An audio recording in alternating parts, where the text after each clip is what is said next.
આ તરફ વિવિધ માંગણીઓને લઈને ખેડૂતો ફરી એકવાર મેદાને જોવા મળી રહ્યા છે। આજે ગ્રેટર નોઈડાના ખેડૂતો દિલ્હી કૂચ કરવાના છે। હાઈવેની જમીનોનું વળતર અને સર્કલ રેટ સહિતની માંગો ખેડૂતોની છે અને 10 થી વધુ માંગણીઓ સાથે આ ખેડૂતો દિલ્હી કૂચ કરી રહ્યા છે। બોર્ડર પર ખેડૂતો દિલ્હી કૂચ કરવા માટે એકઠા પણ થયા છે।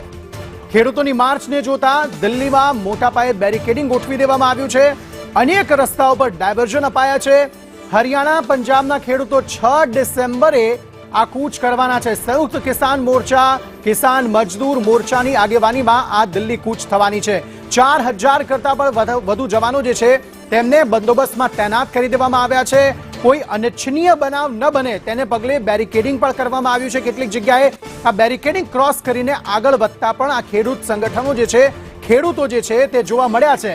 13 ફેબ્રુઆરીથી ખેડૂતો માંગણીઓને લઈને ધરણા પર છે।